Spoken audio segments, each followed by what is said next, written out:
Hello officers and welcome back!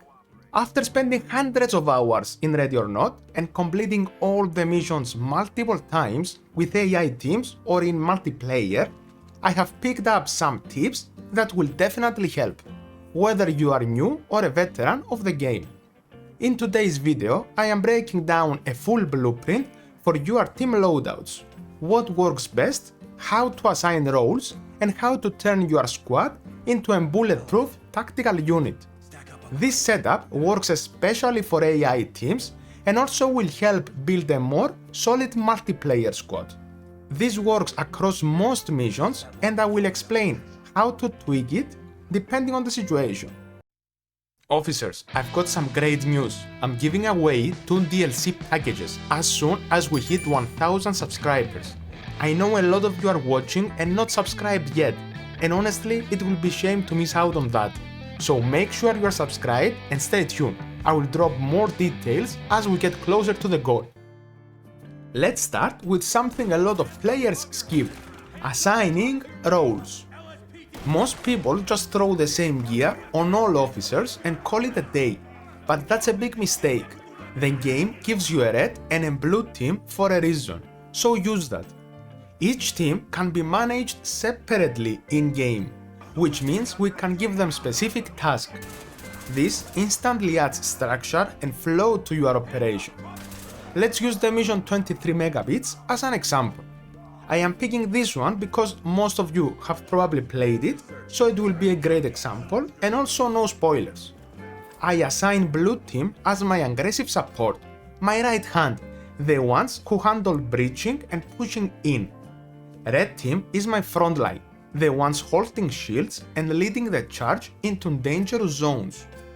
Now that we have assigned roles, we need to make things clear visually. This next part might sound small, but it makes a huge difference in chaotic situations. I dress blue team all in black and red team all in camo. That way, in the middle of a fight or when giving commands, I know exactly who is who without even thinking. Make sure you pick LSPD Ranger Vest and ERT Carbon helmet variations. Those have the most glow sticks. You want visibility front and back and on the back of the helmet too. It makes it super easy to spot your teammates without losing any time. It may sound like a small detail, but trust me, once I started doing it, I moved through missions way faster and with more control. Next up, long tactical gear. This is where we establish team purpose.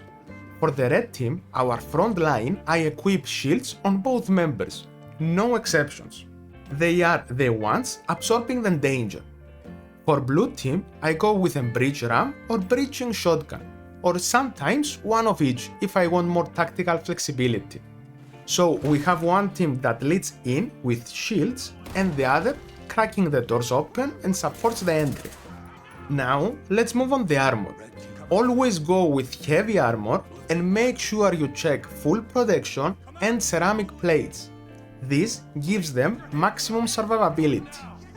Also, don't worry that they will move too slow. The AI will keep up with your pace just fine, and the extra protection is really worth it. Moving on to the good stuff, the weapons.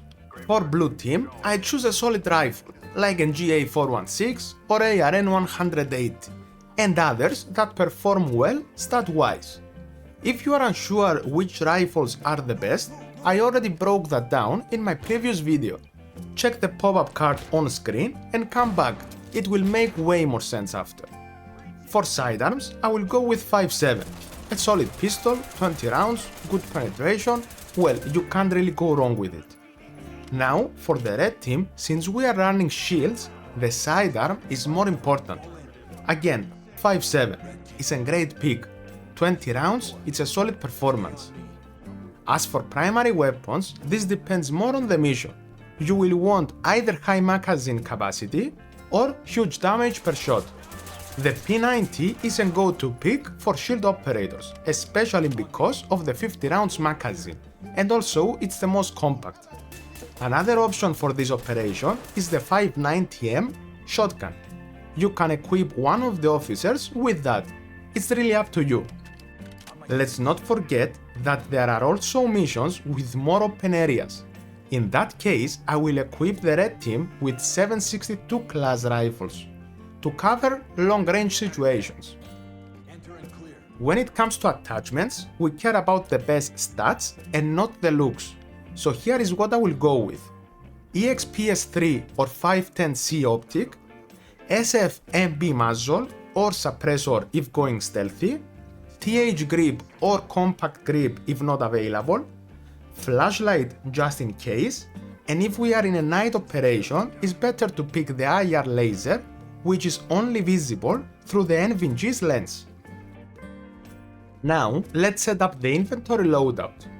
For the blue team, we pick 1 or 2 pistol magazines, 1 or 2 grenades, stinker or CS gas, 1 or 2 wedges depending on the mission, and the rest as many rifle magazines as possible. Prefer the AP rounds. If you are going in with full style, you can also pick 1 C2. For the red team, we pick 5 or 6 pistol magazines minimum, 4 or 5 P90 magazines, which is more than enough, and if using the shotgun, grab at least 5 magazines. For extras, 1 wedge or 1 grenade, depending on the mission plan. Lastly, the helmets. Use NVGs for night operations, use gas mask if you are running CS gas grenades, and use ballistic mask if you want full protection.